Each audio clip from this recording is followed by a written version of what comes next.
오늘 본문의 말씀을 중심으로 부활의 첫 증인이라는 제목으로 말씀의 은혜를 함께 나누겠습니다.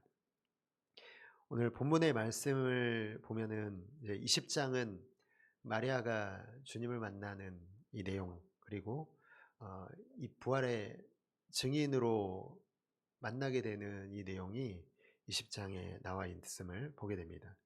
사실 무덤이 비어 있다는 것을 처음 발견한 사람들이 있는데요. 이 막달라 마리아와 다른 여인들이죠.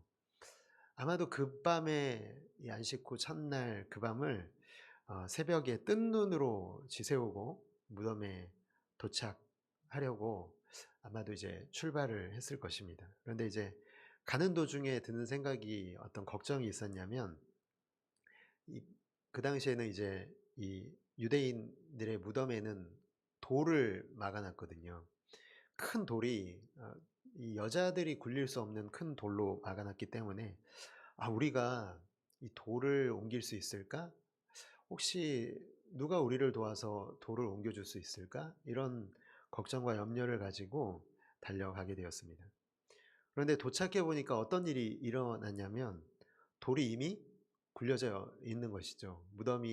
무덤을 막고 있던 그 봉인이 풀려 있고, 그 안에 있어야 할 이 예수님의 시신도 없어진 상태라는 것을 발견하게 된 것입니다. 그래서 이 여인들이 얼마나 깜짝 놀랐겠어요. 그러니까 지금 이 사건은 굉장히 큰 사건이기 때문에 당장 이 제자들에게 알려야 되겠다. 그래서 즉시 돌아가서 알리게 됩니다. 그때 이제 이 소식을 듣고 달려오는 사람이 두 사람인데, 한 사람은 베드로고, 또 한 사람은 이 복음서 요한복음의 저자인 요한이 달려옵니다. 그리고 두 사람이 즉시 무덤으로 달려와서 내린 결론이 8절이죠. 8절의 말씀을 보니까 이렇게 되어 있습니다. 그때에야 무덤에 먼저 갔던 그 다른 제자도 들어가 보고 믿더라. 그러니까 베드로가 먼저 도착해서 이제 확인을 해본 결과 이 상황이 이렇게 되었다라는 것을 믿었다라는 것이죠. 근데 여기서 우리가 좀 한번 생각해 봐야 될 것은 뭐냐면은, 베드로와 요한이 보고 믿은 게 과연 뭐냐는 것이죠. 뭘 믿은 거냐. 우리가 좀 생각해 보면은, 어 베드로와 요한이 가서 보고 믿은 게 예수님의 부활을 믿었다, 이렇게 생각할 수가 있잖아요.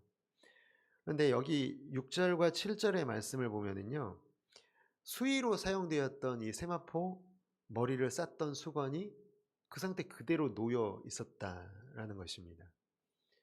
우리가 이제 시신을 이렇게 눕혀 놓으면은, 어 이 시신을 만약에 벗겼다라고 한다면, 이 수의를 벗겼다라고 한다면은 뭐 그냥 이렇게 개 놔야 되는데, 그게 아니라요. 시신이 있는 그 상태 그대로 빠져나온 것처럼 머리 쪽에 머리를 쌌던 수건이 있고, 몸을 감싸고 있었던 세마포가 그 자리에 그대로 있었다라는 거죠. 이게 무슨 얘기입니까? 만약에 누군가가 훔쳐갔다면 이렇게 있을 수가 없다라는 것이죠.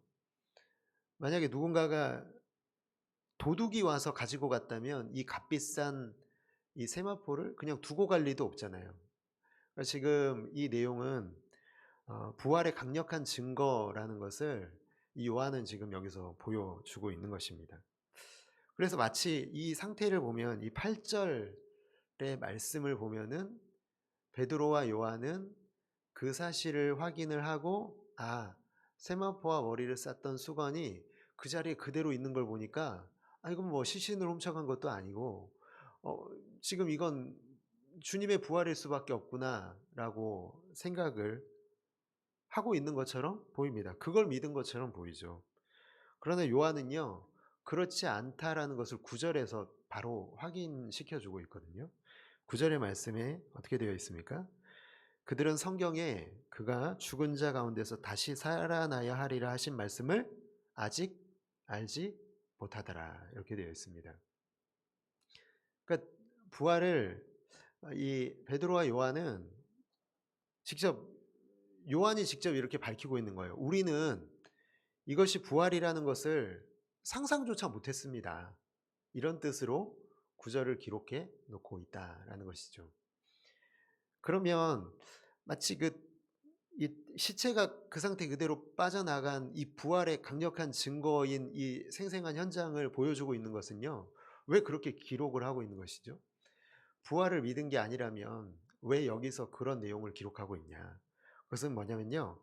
이 복음서를 보고 있는 독자들에게 그 현장을 알려주고 싶은 거예요.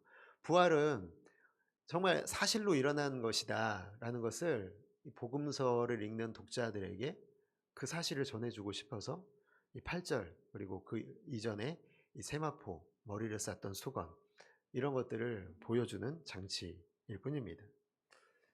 그 다음 행동은요, 더 확실하게 그들이 예수님의 부활을 믿지 못했음을 나타내 주는데요. 요한복음 20장 10절에 보니까 이에 두 제자가 자기들의 집으로 돌아가니라 이렇게 되어 있습니다. 이해가 안 되잖아요. 그러니까 예수님의 부활을 경험했다면 어떻게 해야 됩니까? 예수님의 부활을 경험한 사람이 집으로 돌아가나요? 그렇지 않죠. 그 뒤에 또 있죠. 이날 20장 19절에 보면은 이날 곧 안식 후 첫째 날 저녁. 그러니까 그날입니다. 이 예수님의 이 부활의 현장을 목격한 그날 저녁 때 제자들이 유대인들을 두려워하여 모인 곳에 문들을 닫았다. 그러니까 집으로 돌아갔고요. 문을 닫아놨다라는 거예요. 왜 그랬을까? 여러분 생각을 해봅니다. 여러분들 어떻게 생각하십니까? 사실 제자들에게 있어서 빈 무덤은 기쁨이 아니었을 거예요. 왜냐하면 부활이라고 생각을 하지 못했으니까요. 예수님의 십자가 죽음 이후에요. 제자들은 예수님과의 관계된 그 모든 것을 아마도 끊고 싶지 않았을까 생각을 해봅니다. 베드로는 이미 대제사장의 뜰에서 여종이 고발했잖아요. 그때 예수님을 3번이나 부인한 사람입니다. 죽는 데까지 따라가겠다고 했지만 예수님의 그 십자가 죽으신 그 자리에 가지 않았죠. 베드로가 깨달은 게 뭐냐면요. 아, 예수님 따라다니겠다가는 내가 진짜로 죽겠구나라는 생각. 자기 중심적이고 이기적인, 어쩌면은 그냥 본능이 얘기하고 있는 대로 움직이고 있는 그런 사람의 모습이 여기에 나타나 있죠. 만약 예수의 시체가 없어졌다는 것을 대제사장의 무리가 알게 된다면 가장 먼저 누가 의심받을까요, 여러분? 당연히 제자들이 의심을 받지 않을까요? 예수의 시체를 훔쳐갔다. 저자들이 예수의 부활이라는 것을 거짓으로 알리기 위해서 예수의 시체를 훔쳐갔다. 더군다나 안식 후 첫날 빈 무덤을 가장 먼저 발견한 사람들이 베드로와 요한이라는 것이 알려진다면 여러분 당연히 의심받고 아마도 큰 곤욕을 치르게 될 것입니다.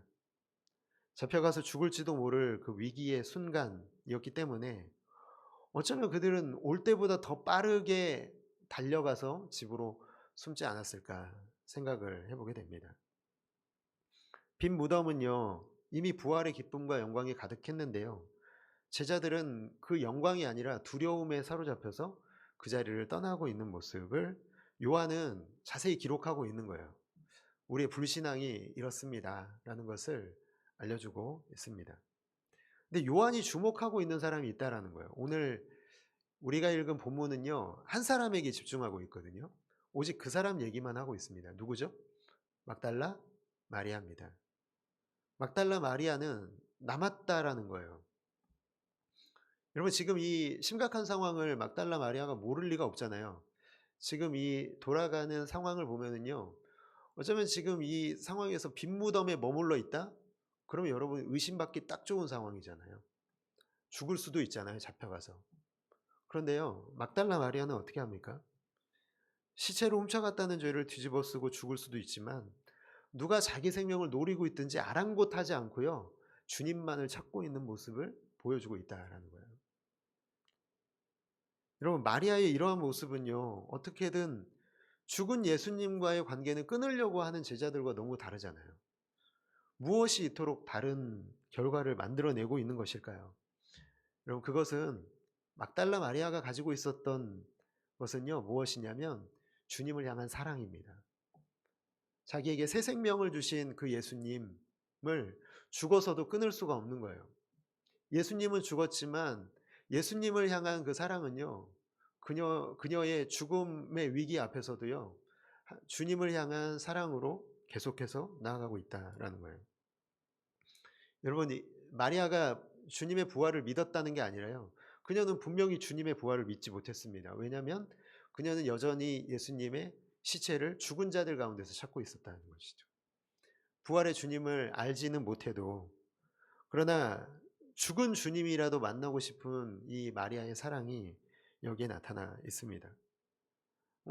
정말 놀라운 것은요, 천사가 나타났거든요. 주님이 부활하신 그 무덤 안에 천사가 나타났는데 놀라지도 않아요. 천사가 나타나면 놀라야 되잖아요. 근데 놀라지 않고 뭐라고 얘기합니까? 주님이 어디 있는지 좀 알려주세요 라고. 천사도 당황했을 것 같아요. 야, 이 여자 대단하다. 놀라지도 않네. 그러면서 정말 주님을 찾고 있는, 울면서 주님을 찾고 있는 이 마리아의 모습이요. 심지어는 뒤에서 주님이 나타나시거든요. 주님이 나타났는데도 주님께 물어요. 왜냐하면 주님을 동산지기로 생각했으니까. 혹시 주님의 시체를 가져가셨으면 돌려달라고 얘기를 합니다. 그 모습을 다 지켜보고 있었던 거예요. 누가요? 부활의 주님이. 얼마나 사랑스러우셨을까요? 저는 그 상황을 한번 생각해 보거든요. 주님이 그 모든 상황을 다 보고 계셨던 거예요. 그 상황을 보시면서 결국 참지 못하고 자신을 드러내시죠. 그게 20장 16절의 말씀인데 같이 한번 읽어볼까요? 시작. 예수께서 마리아야 하시거늘 이브리 말로 라보니 하니 이는 선생님이라는 말이라. 아멘. 마리아야 이렇게 부르십니다. 너무 사랑이 담겨 있는 이 단어로 부르시지 않았을까요? 그래, 나를 그렇게 찾았던 마리아야, 네가 나를 찾았구나. 너는 나를 이제 부활의 주님으로 만났다라는 것. 이게 주님이 이 마리아를 가장 먼저 부활하신 후에 가장 먼저 그녀의 이름을 불러주시는 것을 보게 됩니다.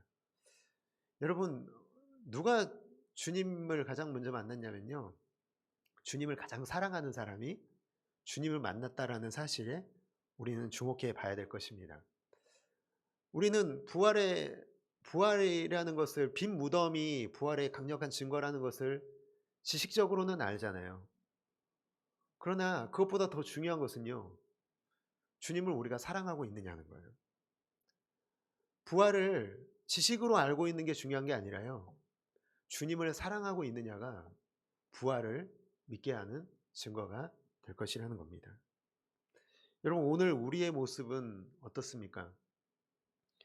가만 보면 우리는 지금 여기 그 자리에 있었다면, 이 부활의 현장에 있었다면 우리는 어떤 선택을 할까요? 무덤에 남아 있을까요? 아니면 제자들처럼 도망갔을까요? 저는 한번 생각해 봤거든요. 저는 100% 도망갔을 것 같아요. 너무 두렵거든요. 현실과 상황이 먼저 보이거든요.